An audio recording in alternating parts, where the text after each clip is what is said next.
Bismillah ar-Rahman ar-Rahim, and welcome to day number 8 with verse number 8.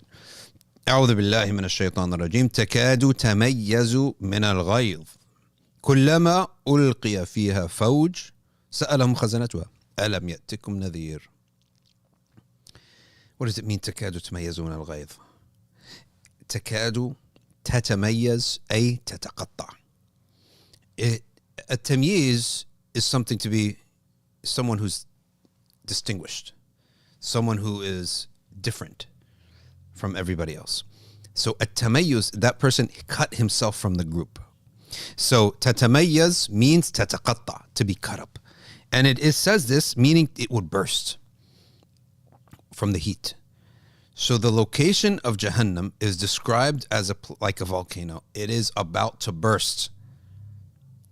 And on top, and it itself is given like a consciousness. Ibn al-Ghazali says something very interesting. He says, everything has a consciousness, but we don't understand its consciousness. It's like the earth has a consciousness. The stones have a consciousness. Trees have a consciousness. Every particle has a consciousness. And it has a form of life. What does it mean? But we say it has no life. Yes, it doesn't have a complete life. Its life is so incomplete relative to ours that we say it has no life. So we say like a book, a scarf, a stone, a pebble has no life. But in fact, every particle that exists has a degree of life. And the plant life has enough of a higher degree of life to the point that we could say it's alive or dead. Animals have a higher degree of life to the point that innocently killing an animal is far worse than cutting down. Killing an innocent animal is far worse than cutting down a plant for no reason. If someone cuts down a plant for no reason and kills a plant, you don't feel as bad as he kills a dog, kills a kitten. Reason being, the plant life is less than the animal life. Then if you had to choose between animal life and human life, you have to choose human life. Even if you have a huge gorilla like Harambe and a little boy, we're going to choose the one that has a greater life. But we humans have a complete life. There is no creature besides the humans, jinn, and angels that have a comparable level of life to us. Everything is a different, lesser level, but it doesn't mean no life at all. Consciousness, everything has got. So Jahannam has a consciousness, and its reaction is anger. Its natural state is anger. Like, what's the natural state of a kitten? It's not anger. It's like curiosity or something. The natural state of trees, the natural state of the earth. Everything has a natural state. The natural default state of the hellfire is like a volcano. This thing wants to erupt. Furthermore, on top of it, it also means the angels in Jahannam, they are also angry because they love Allah subhanahu wa ta'ala. They love the truth.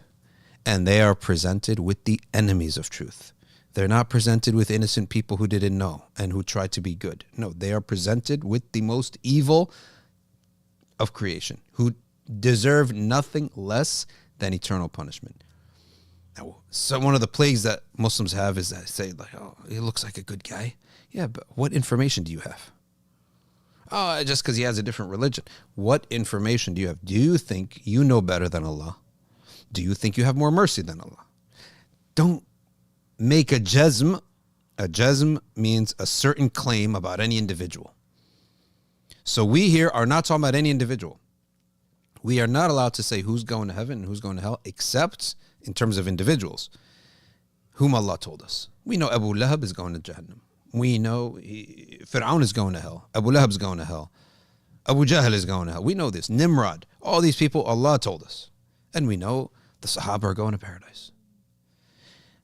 We can talk about categories of people, but we cannot name an individual and say he's going to hell. We can say he is on the road to hell. Right now, Netanyahu, is he on the road to heaven or hell? He for sure is on a fast track to hellfire. Likewise, many other people who are living in evil. Okay. And it's not just evil relative to humans. It's evil relative to God. One of the diseases, mental blocks that people have. They only judge good and bad relative to humans. This is a branch of humanism. God is more important than humans. The Creator is far more important than him. His rights are greater than the rights of humans. Now, he forgives easier than humans forgive. That's because God has no needs. Humans have needs. God does not get offended by us. We get offended. But the Creator's rights are far more important than human rights. The Creator's rights to be believed in, to be honored, to submit to, etc. At the very least, admit he exists and admit he created you and submit to all his prophets. At the very least. But we, in modern times, we care more about what humans think. And we only judge good and bad by is he nice to humans. So he could be a complete atheist, probably maybe even have sympathy with the devil. But if he does some charity work, society will say, he's a nice guy. Who cares if it's a different religion? He's doing good to people. Yeah, but people are not that important relative to the Creator. They are not more important than the Creator. And that's why the number one, the only unforgivable sin is to die upon disbelief in the Creator or any of his prophets. Even if you were murdering 100 million people, is less than that. Categorically. It's categorically less than that. So these angels and hellfire is met with whom is, in fact, in truth, the most evil of creation. Neither you nor anybody else has more mercy than Allah subhanahu wa ta'ala. And he knows best what is good and what is bad, what is evil and what is not. And these angels there are extremely angry with them and will punish them for an eternity. And they're going to ask them, did you not get a prophet? How could you expose yourself to this? You now expose yourself to this severe punishment. In other verses of Quran tells you severe punishment. Skin is melted off, then you get new, fresh, supple skin that can have more suffering. On and on and on and on. Sallallahu alaihi wa sallam. Muhammad wa ala alihi wa sahbihi wa sallam.